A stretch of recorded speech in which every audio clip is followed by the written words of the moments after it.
The decision not to know who launched the missile was a decision from the beginning, because it would make it, in my opinion, far too easy to point a finger. Oh, that's the bad guy. It's easy. It wraps it up. But it's not that easy. That almost kind of absolves you of responsibility. We're living in a hair trigger world. We have these weapons all around us. It's a responsibility, I think, that is incumbent on all of us. And my hope was that the movie asked a question of the audience. Are you okay with living in such a combustible environment?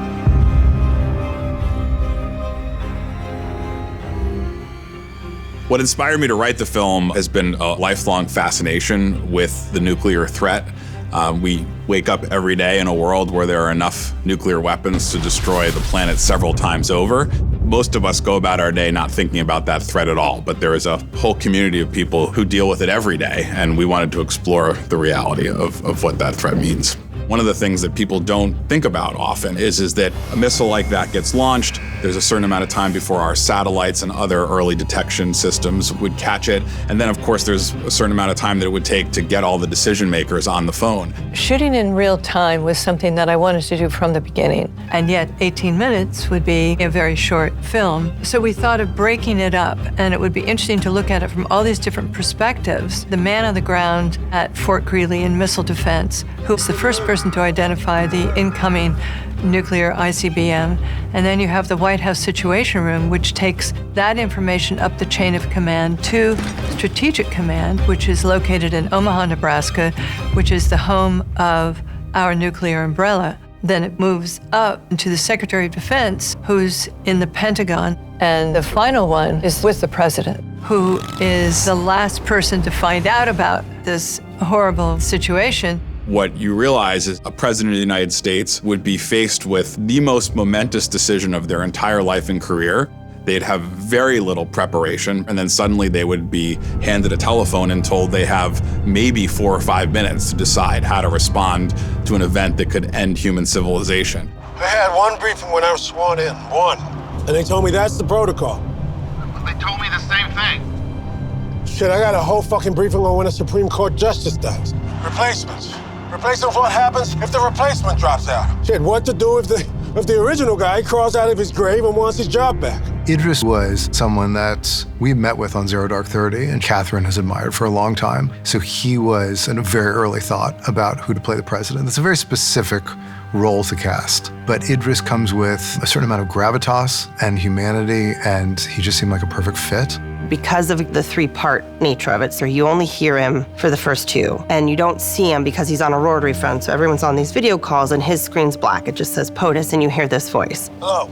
Hello, can anyone hear me? Mr. President. We just thought, how amazing would it be that you hear Idris's voice in an American accent, that you've never heard him quite do that accent before. You know, it's not Stringer Bell. Then you have the reveal of it's Idris. I think it's just lovely to have that reveal for such a, dynamic, wonderful actor. Kathryn's wish for this role was to have the audience feel completely and immediately like, okay, this might be okay. There's a sense of comfort, and my character had to be balanced. When he runs onto the basketball court, it's just this moment of relief for the audience of just kind of very joyful and playful, and then it comes crashing down. Hey, we need a poem. Because go, go, go, go, go, go, go! It's quite a violent shift of energy. POTUS is being dragged out. Wait, is there an assassination attempt? What's happening here? The way Kathryn wanted it to shoot is that I run, get in that car peels off, and there's a camera inside. And that all happened in one. You hear POTUS going, why the hell is that book out, son? In the other stories, you hear that. Why the hell is that book out, son?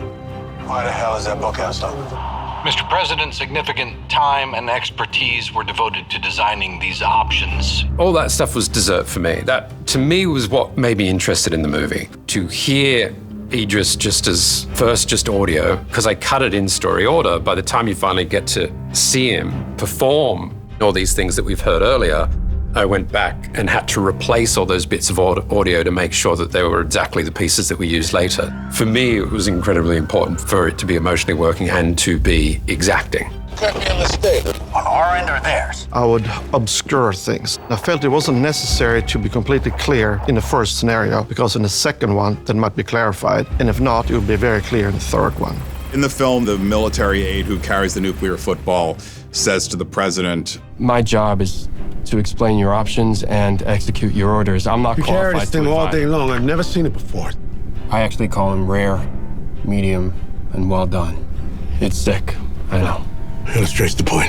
That was taken directly from an interview that was done with a former military aide to a president who relayed the fact that folks who had jobs like that would speak about the nuclear handbook in that way. And I think, yeah, it's a coping mechanism. But that's not to suggest in any way that they don't take the magnitude of it very seriously. They don't understand the weight of the responsibility that they carry. It is a reflection of, on some level, how absurd the whole enterprise is, because they have a book that literally does look like the menu at a diner, because it's got so many choices and it's color-coded, and the choices that are being made are not whether you want a cheeseburger or a steak, it's do you want to destroy 100 cities or 200 cities, and there's sort of no way the human mind can make sense of that. If we do not take steps to neutralize our enemies now, we will lose our window to do so. As an audience member, you just have great empathy for all of those people. This issue of people versus protocols. Here's the thing we do in the military, and here's the thing we do because we're human beings. I think that's one of the questions the movie asks, not only of the generals and the secretaries, but ultimately the president as well. Your orders, Mr. President. I love that choice that Kathryn and Noah made, to leave all of that ambiguous so that it creates conversation. They want me to retaliate. It's a lot of lives. A lot of lives. From the very beginning of our creative process, Kathryn was committed to an ending like this. I think, for both of us, the feeling was if the movie ends on a falsely uplifting note, that's doing the audience a disservice. On the other hand, we don't want to end on a total downer. And the purpose of the film is to highlight the impossibility of the choice that the president faces in this moment. November, Delta, Oscar, 1117. November, Delta, Oscar, Let me see that. 1117.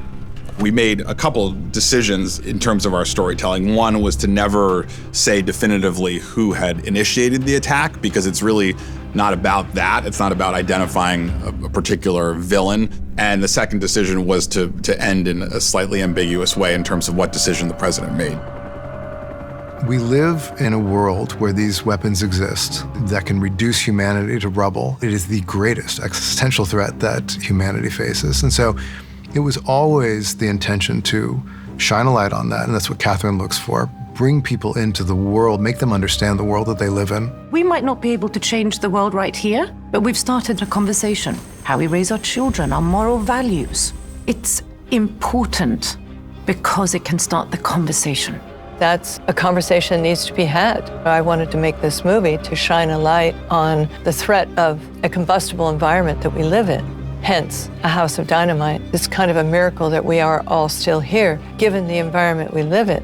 It's a result of these men and women working thanklessly 24/7 to keep us safe. It definitely calls attention to them, and they deserve it.